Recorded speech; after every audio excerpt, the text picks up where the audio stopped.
Hey everyone, Curse Deck Builder here, making our way to 10,000 decks assisted, and here we have Blanka Ferocious Friend Burn. This deck comes to us from Lexa, who has graciously supported the channel to bring their deck to the front of the list. They say, here's an aggro Blanka Burn with a poison plan with Rot Priest in case of life gain opponents. Would love a second set of eyes, especially finding a few more in-theme creatures to keep defensive presence when Blanka is tapped. Thank you so much for supporting the channel, Lexa. I always appreciate it, and we're definitely going to take a look at Blanka Burn. This is one of those Street Fighter commanders. There's also a non-Street Fighter version of this card. I believe it's called the Howling Abomination, which is a pretty cool name. But if you like Blanka, you can also play Blanka. Now, it says Ferocious Friend, who sounds cuddly, but he is electrocuting a person. And I have to assume... I feel like the person being electrocuted is the silly guy in pink. I don't know enough about Street Fighter. You'll have to excuse me, but he doesn't look that friendly with that shocking electrocution. So before we go into the Howling Abomination / Blanka, if you'd like to take a look at the deck list yourself, which I very much so recommend, you can find it within the video description below. This is a very well-built deck. And if you want to send me your own deck for me to take a look at, there's a link in that video description as well. And if you want your deck to be the next one I look at, like Lexa did, there is a link finally for that also in the deck description, sorry, the video description below. My goodness, sometimes I feel like I say the same things a million times, but, you know, that's the YouTube life. So who is Blanka Ferocious Friend, and why are we using them as our burn commander? Well, there's a little more to them, because they're more like a, how do we put this, a burn... I forget what the ability was back in the day with OG, let's see if we can find it, OG... A Crowing Crusade. Heroic is the name. From OG Theros, we had a ability called Heroic, where creatures would gain abilities or things would happen when they were targeted by spells. I do really like that, and I really do like a Crowing Crusader. I think it's a very cool ability. So Blanka's kind of like that. So let's go over Blanka. Blanka is 5 in green and red for a 5/5 with haste, Human Beast Warrior. He's got 2 main abilities. Rolling Attack says the Blanka Ferocious Friend has Trample as long as you've cast 3 or more spells this turn. And Electric Thunder says whenever Blanka becomes the target of a spell, he gets +2/+2 until end of turn and deals 2 damage to each opponent. So straightforwardly, as we target Blanka with spells, he will grow in 2s, and he will do 2 damage to each opponent, which is, you know, objectively 6 damage per spell, which is really, really impressive. And then if we cast three spells, any kinds of spells, Blanka will then have Trample in addition to everything else, making him very, very formidable. I'm curious, does it have, that's funny, it doesn't have the special text here of the names of the attacks, or the abilities, but still very fun. Blanka is a very straightforward kind of setup. I do wish he cost a little less mana in exchange for starting with a little less power and toughness, but this is what we've got, so we're going to see what we can do to make him work. Looking at the deck proper, it is pretty much exactly what you expect, which is something I'm quite happy with, where we have Blanka as one of our main attackers and one of our few creatures.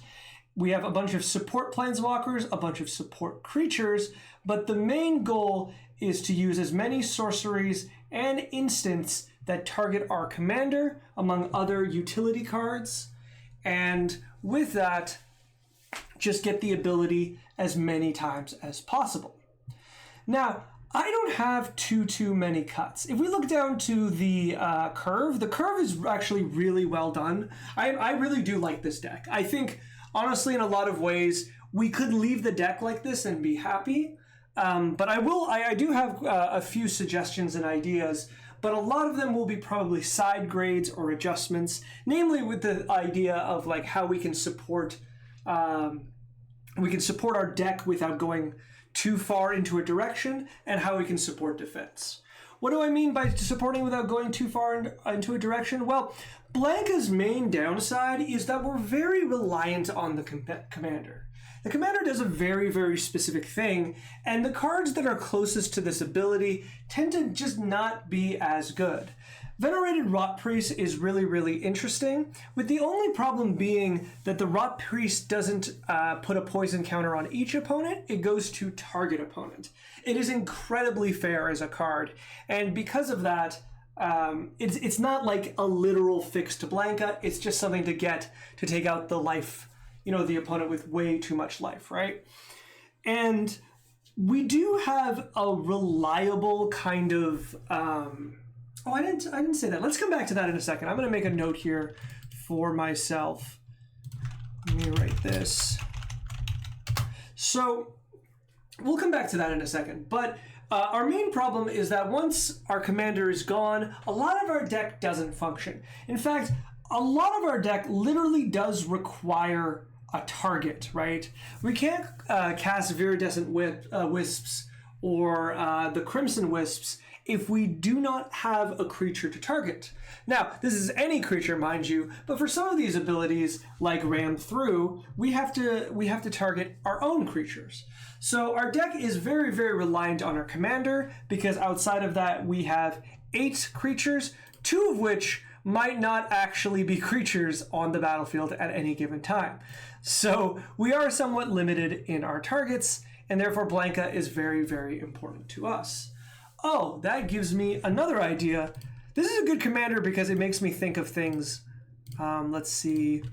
Cost less commander. Green. Enchantment. This might spoil what I'm getting, but we'll get to it. Perfect. All right.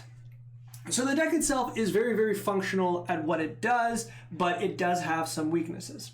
Now, there's not a lot of cards I would just go out and say, hey, let's cut this, let's get rid of this. The curve is good, a lot of the cards are fine. We're playing 34 lands, which is a bit low for a 5-mana commander, but we do have ramp bringing us closer to the number that we want. And I think the only card that I look at and immediately hate is Commander's Sphere. Commander's Sphere is just overcosted for what it does. I would rather it be Felwar Stone. I would rather it be, heck, one of the diamonds. There's a number of million things that I think would just be better in this situation, and I would like you to play one of them. But everything else in the deck is kind of going to be either a side grade or another thing to consider. And the thing to think about is, how all in are we on our strategy? Because like I said before, most but not all of the cards I'm going to offer are going to give us adjustments to the plan and give us a different direction maybe as a backup or to think of how the deck works. Now because of that, like I said, I don't have much to cut. I'm going to give the additions and I'm going to leave it to you to decide which ones you like, which ones you dislike, and then you're going to have to adjust the deck as such. Most likely what you're going to take out are some of the targeting cards. It's unfortunate, but they are the cards that have the most abundance. And I'm hoping Tybalt's Trickery probably could come out. But I'm thinking for what we have, we're not taking out that many cards because we're not putting that many to begin with. All right, the first thing is actually the last thing I talked about, and it was Double Strike. There we go. This is a good example. Assault Strobe. So, something to think about is that even with one cast of a spell that targets our commander gets to 7. And at 7, we hit the first sweet spot of commander damage, where it's 3 hits to defeat an opponent. The next one is at 11, which is 3 spells, which also uniquely kind of sets up the trample aspect of our commander as well. So that's a very feasible target. And the thing that I think will make it even more feasible is that if we can get him to 11 and give him Double Strike and attack into an opponent with no blockers, that will defeat that opponent. I think that's pretty good. Now, I'm not going to suggest, I leave it to you how hard you want to lean into Double Strike, hence only Assault Strobe is the one I was looking for. But if you want to look for equipment or other options like that, I think that's fine too. But something to consider is this. These cards kind of get worse, especially the equipment, in the fact that they won't keep triggering our commander, and they get really bad in doubles, like in more copies of the same ability, because they literally don't do anything when you can't give Double Strike to something with Double Strike. It just doesn't do anything. Finally, this strategy is a lot weaker against an opponent, an opponent with a bunch of blockers, which they're willing to throw. Like, in a way, it might force your opponent to lose a lot of their creatures to not be knocked out of the game. But on the other hand, it does prevent them from being knocked out of the game. And our commander is happier the less time the game goes on for. The longer the game goes on for, the higher chances are that Blanka gets removed. So this Double Strike plan, I think it might be worth it just playing Assault Strobe, because as I mentioned before, with the right setup, it's a very clean one-hit kill. Beyond that, I don't know. Beyond that, I don't know how much I would recommend that, but I think it is worth considering. Another kind of general win condition is to find doubles or extra versions of our commander's ability. Electrostatic Field is an example of a type of card that has, when you cast an instant or sorcery spell, this card deals 1 damage to each opponent. Now, this card has been reprinted, this type of card, in several different ways, in several different, sets and power and toughness and things like that. So the bigger question is how many you want to play instead of which specifically do you want to play. But on the latter question, I picked Electrostatic Field because it answers one of your questions of, I would like to have some defense when our commander is tapped. Well, Electrostatic Field can block medium-sized or smaller creatures pretty easily. It's not ideal, but it is something. Now, this is kind of the weaker version of the ability, because once we go past 2 mana, we gain the ability to do a little more damage. Gutter Snipe does exactly what our commander does. Whenever you cast an instant or sorcery, deals 2 damage. I guess it does the amount of damage our opponent does, but doesn't require the target. This is pretty good. It's worth considering that with a Gutter Snipe and 10 spells, that's half of all your opponent's life. Or a Gutter Snipe and 20 spells is all their life. Though it's a much more realistic thing to think of the Gutter Snipe and Blanka and like 5 or 6 spells ends up doing 20 to 24 damage, which is really, really good. So Gutter Snipe is one that I would think about, but the one that really I think is the strongest here, though it can't block, is Fiery Inscription. Now, it comes with the Ring Tempts You. I don't think you particularly care too much about that, but it has the ability of dealing 2 damage per instant or sorcery to each opponent, but it's not on a creature, so it's harder to deal with. So if we want to kind of supplement our damage, I think I would start with Fiery Inscription as just one of the cards we can play, so that as we are just playing the game with Blanka, we are gaining extra damage. And this will trigger off of our ramp too, or other cards, which makes it nice too. And then if we want more of the effect, I think Gutter Snipe would be the second card I would go to for something like this. I do think the damage will add up. And for most of the time, if they are single targeting Gutter Snipe, that's 1 less for Blanka, and I think you'd be pretty happy with that. Blanka's haste makes it kind of play around certain board clears, which is really nice. And I'm sure I don't need to say this, but if you are targeting an opponent for like direct damage or attacking with Blanka, you should be targeting the opponent who is the most likely to stop you. So whoever's the control player, whoever plays the most board clears, anything like that, that's where your energy and damage should be directed to, so that once they're out, you can keep Blanka around for much longer. Now this is the next 2 cards. Actually, this one kind of belongs here. I'm going to skip ahead, and I think it's really interesting. And I did just suggest it in the last video, but Aetherflex Reservoir is a really interesting card here because it doesn't necessarily give us blockers, but it does gain us life. And the idea is, if you are playing 3 spells, which is feasible for the deck because it's built to do that, you will be gaining 6 life. If you play a 4th spell, that's 10 life, right? And that's not nothing. One of the things is this deck is really good in like straight up storm decks or decks that want to cast as many spells as possible. But if you can cast 2 or 3 spells a turn, the life gain here is not, like, it's not nothing. And then what you can do, which I really like, is unlike most decks where you have to burst through or like use Aetherflex Reservoir right away, through your like constant damaging of your opponents, what you can do is just stay above 50 life and just use this as kind of a threat. And then when you've knocked out one player and you have 2 other players, one in a strong position, one in a weak position, you can use the reservoir to take out the strong player, leaving you to just clean up the weaker player. It won't always work, but I think in a lot of ways, it can be the card you're looking for. Back to kind of defensive spells, I have 2 other ideas. Once again, unfortunately, there's just not a lot of copies of versions of this kind of ability, but I think they're worth considering. Young Pyromancer is a token producer for every time you cast an instant or sorcery, and then the entire idea is that you can use them as blockers. Now don't get me wrong, you'll definitely use them as attackers too, and they'll be pretty strong after a few casts because all of a sudden you're going to be doing like, I don't know, 4 to 5 damage to an opponent, which isn't nothing in a burn deck. But when things start getting a bit tough, all of those elementals can block, you know, your non-evasive, non-trample opponent's creatures really, really well. In fact, with enough of them, they can trade sometimes too, which will be really nice.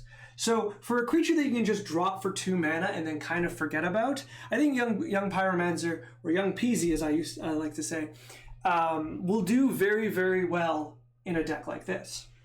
But if you want to be a little more disruptive, this card has caught my eye.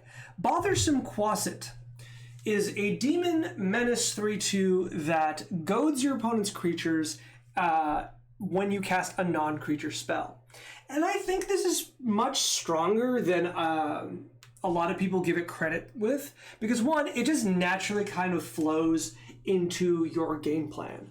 You're already casting instants and sorceries, and all of a sudden you get to start goading creatures around to kind of distract your opponents, to start doing damage to each other, to create some rivalries, and to remove some creatures. But the other thing is that the fact that goaded creatures your opponents control can't block makes Blanka just much more likely to hit, and much more likely to hit meaningfully. And this is the third but even better, this creature just gets through. When you have Menace and you can start taking blockers away, it becomes nigh impossible to block this creature, and sometimes I will say profitably or at all. I think just the idea of, you know, attacking this into an opponent that has 2 creatures after you've goaded one of them is basically a free attack, and I do particularly like that. I think this is the kind of ability or effect that will really add up over time and not require a lot of work on your side. All right, I have one more creature like this that fits almost identically this kind of thing, and it's Krark the Thumbless. Krark the Thumbless is a commander I continually just underestimate, and then every time I reread him, I think, wow, this is a stupid good card. So what he says is whenever you cast an instant or sorcery spell, flip a coin. If you lose the flip, you get the spell back. If you win the flip, you copy that spell and you choose new targets. Now this is weird because Blanka says whenever it becomes a target of a spell, so it doesn't work the way you usually expect it. If we look at something like going back to the Bothersome Quasit, this is whenever you cast a non-creature spell, so it would only trigger once off of Krark. Even if you got a copy, it wouldn't matter. All that matters is that you cast it.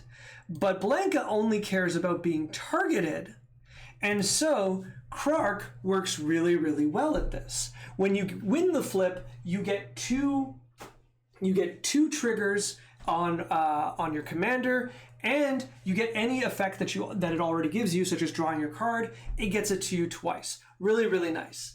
But if you lose the flip, you're actually not that far behind, because Blanka still gets the trigger, because it's not about it being it's not about the spell resolving, it's about him being targeted, and then it goes back into your hand and you get to try again. maybe I need to build this commander. This seems like a really, really fun commander. I don't want to play the heads or tails like the Sakashima or the other ones. I think I might try to build something silly. Anyways, I think this card is going to be really, really strong in your deck.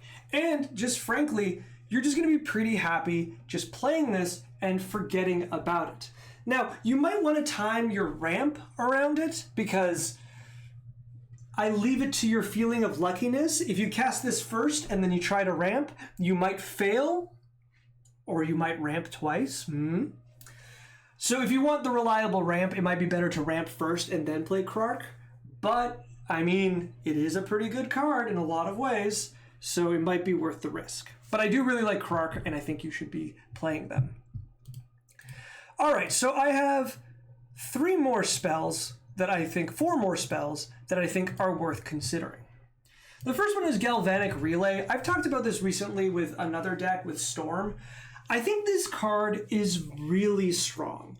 I think if you can reduce its mana cost so it's only like 2 mana and you cast even like 2 other spells before this, this card will pseudo draw you a bunch of spells for your next turn. Now this isn't really good in the sense that like it doesn't work with our commander plan by, you know, it doesn't trigger Blanka, but it does trigger when we don't have Blanka, and it does put us ahead in a few turns when we're just doing value plays or protection plays or something that isn't winning us the game. We're just going to cast, you know, we're going to attack with Blanka, we are going to give him Indestructible, we're going to have him bite down on a creature, and then we cast Galvanic Relay. We're pretty happy that the next turn coming around, we'll have 3 additional cards in our hand. It's not crazy good, but I think it's something worth considering. I'd probably put this on the lowest card I'd recommend, but I do like it, so there it is. The next 2 cards are cards that, these are cards that give us trample, and they give us a card draw. And one makes more sense than the other, now that I've described them that way. But Ancestral Anger is an interesting choice. Now, I know Blanka gets trample, but it does take work for Blanka to get trample. I think sometimes you're just going to be happy to be able to give him trample. That you don't need to go up to 3 cards, that you're just going to be in a situation that you'll think, if Blanka had trample, I'd win the game. And something like Ancestral Anger completely achieves that. It will give you +1/+0, plus trample, plus the +2/+2, and then it will draw you a card. And that's a really good rate for 1 red mana. Now, Ancestral Anger is supposed to work with a deck with more Ancestral,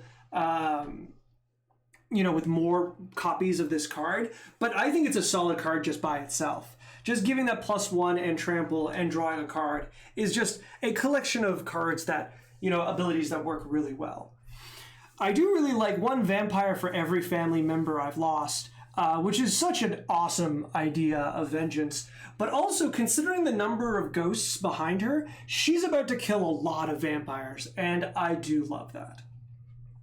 So, our other card that pseudo works like this is Rancor. Now, Rancor is interesting because it doesn't naturally work, it's not an instant or sorcery, which I don't love. It doesn't draw us a card, but what happens is when it falls off Blanka, it goes back into our hand. So it doesn't... When you do cast it, it does trigger Blanka, but for the rest of the time, +2, +0, and trample isn't a bad stat to just have around. With trample just permanently on your commander, you can just do some attacks without worrying too much about the spells, holding up your protection spells, and then playing a little defensively, which is something I think the deck needs to be able to do, especially if we start inputting cards like, excuse me, once again, both videos, my phone goes off. What a life I lead. Going back, that if we're running cards like Gutter Snipe and the like, where we are wanting to trigger it as much as possible, it sometimes behooves us to kind of play defensively, holding up our protection spells, just attacking with Blanka, and finding ourselves in a situation where we can just get away with casting 2 or 3 spells and then untapping for our turn and moving on from there. There is a limit because half of our deck is at sorcery speed, well, more than half, but it is an interesting way to play the game, and Rancor adds to that while being just a generically good card. As someone might know, you can just attach this to a young Pyromancer elemental token and just attack with that for a bunch of turns while you wait building everything else. You're not going to be too sad about it. You'll most likely get Rancor back, and that damage will be worthwhile. All right, the last card that I think is worth considering, not perfect, but it was something that I wanted to think about, was Myth Unbound. Your commander costs one colorless less to cast for each time it's been cast from the command zone this game. And then whenever it returns to the command zone, draw a card. So what's the idea here? The idea is that our commander is a magnet, an absolute magnet for removal. Blanka is really, really strong and really, really powerful, and when we are putting him into situations where he's vulnerable, our opponents are going to take advantage of it. Now, we have protection spells to protect him most of the time, but there's only so much you can do. Someone's going to cast Toxic Deluge, someone's going to cast, I don't know, each player sacrifices all, something into dust. It's my favorite magic card. Why can't I? All is dust, yeah. Someone's going to cast All is Dust, and you're going to lose your commander no matter what. So you're going to, now granted, All is Dust would get rid of this, so maybe this is not a good example, but you're going to lose your commander one way or another, and you're going to need to cast them back. And Myth Unbound is a really nice way of having our commander tax, which is nice. I think with that in mind, we can kind of use this card as just like an investment, but like on its own, it doesn't do anything. So it's kind of tricky. I leave this for you to decide, because this is the kind of like backup plan idea that works well, that works to kind of keep you in the game. But if you cast this and your commander doesn't die or only dies once, it really won't make that much of a difference. This is going to be really, really good in the games that you're being hated out of the game. You'll cast this and you'll be really, really happy you did. But on the other casts, not so much. This is one of those things. In addition, it'll make you wonder how many removal spells aren't pointed at your commander, because they become a lot less meaningful. Think of like, if I have Swords to Plowshares, Blanka hasn't been removed from the game at all. I could Swords to Plowshares Blanka. But then Blanka comes back for 6 mana, which isn't that much. Blanka comes with haste, which is kind of undoes the problem with resummoning a creature, and we're right back where we started, and you've drawn a card because Blanka's gone to the command zone. So maybe I'll hold that Swords to Plowshares for someone else, right? So if you ever heard the idea that if you build a wall around, like a village, you'll never know how, like, it won't feel worthwhile until you've used it to defend from an attack. But you won't know how many attacks you haven't, you have or haven't needed the wall, and you've still had to build the wall. So it's a bit of a gamble. If the attacks are coming, the wall is really good, and if they're not, well, you just spent a lot of your energy building a wall for nothing. And Myth Unbound works exactly like that. So I leave this one to you. I think it's a really interesting kind of card, and I think it works really well in this kind of deck. All right, so those are my suggestions. And the thing is, so what I would pick is I wouldn't put all of them in. I think if you were going to play any of them for sure, I really do think it should be Krark and Bothersome Quasit. I think both of these are just really, really good. And Young PZ and, where are we? Fiery Inscription and the like are good cards, but the main ones should probably be the Quasit and Krark. And so you're going to pick how many you're going to play, and then you're going to have to do the cuts from there. Like I said before, most likely you're going to want to cut some of the cards that are here, that aren't as strong. I see now there's Psychotic Fury. You may not want Assault Strobe. Psychotic Fury is just better in general. I didn't check. I forgot how many Double Strike cards you might naturally have. I just wanted to introduce the idea as an additional thing, as opposed, okay, it might just be... No, what is it? Temur Battle Rage to give your creature trample and double strike. That is a Death Shadow play back in Modern. But yeah, I think Tybalt's Trickery sticks out as me as a card I don't particularly want. I think Obscuring Haze. I think we can take this out. I get that it's a free fog, but it feels weaker than something like Young Peasy to do kind of the same thing to prevent an attack. And the thing is, all right, let's go back to the wall example one more time before I close this video. Some of the power of having a wall around your village is that it tells people, you know, it gets people to not attack you.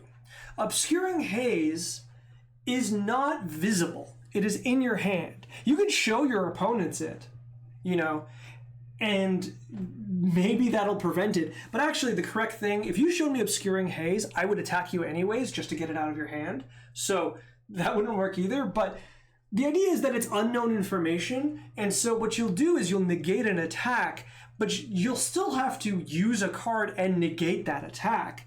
That attack is now even more delicious the second time when they know you won't have a second fog to attack you with.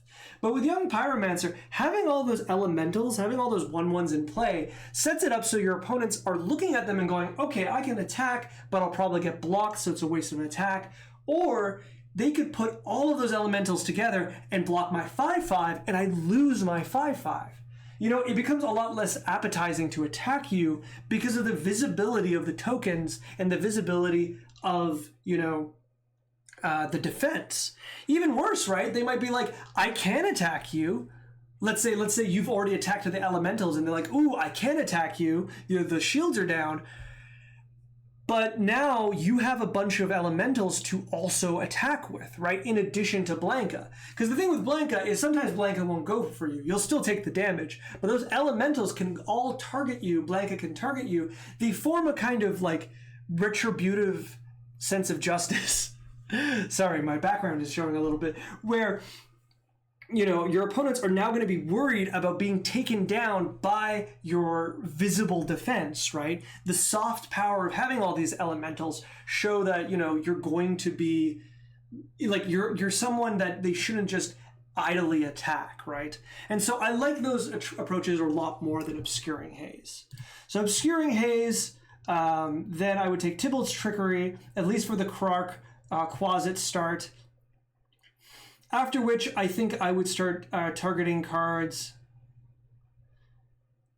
Let's see. Something like Aggressive Urge, which is a weaker version of these kind of +1/+1 things. Like, I would rather this just be Ancestral Anger, if that's the ability that we want. Let's see. Monstrous Roll, +1/+1 and Trample. That one's neat, but I don't like it as much. Isn't there a green one that gives the ward? Yeah, I think it's Noble Roll. Noble Roll. Nobel. Noble Roll. What? Still no? Okay, let's try one more time. Green, one. Sorry. Instant. All right. Royal Treatment. This one's better. This one's much, much better. Play this. I can't believe I didn't think of this before. Play this. This is the one. This is the roll. Because having a permanent ward 1 on your commander is super, super relevant. So this is the roll. Play this. All right. Otherwise, I really like the deck. I hope this deck assist was helpful to kind of do the conclusion. Play these 2 cards. Play this card for sure. And after that, you just need to decide how many of other abilities that you want. I would heavily recommend playing Gutter Snipe and Fiery Inscription. Cut some cards that feel a little weaker, namely the ones that you're casting, just so it targets something and aren't in addition kind of removal or otherwise, you know, not as great. And I think you'll be pretty happy. All right, I hope this video was helpful to you. If you'd like to send me another draft, there is a link in the video description below. And if you would like to bring your deck to the top of the queue, so it's the next one I worked on like Lexa did, there is a link for that as well. If you can like, comment, subscribe, I would very much appreciate it. And Lexa, thank you so much for always supporting the channel. This deck looks sick. It's not the kind of deck I would play, so please do tell me how it works. I'm not a player that tends to play these kind of all-in instant sorcery decks, but it looks like it can be really, really strong. So as you play it, I want to know which parts are working and not working so that maybe we can adjust that way.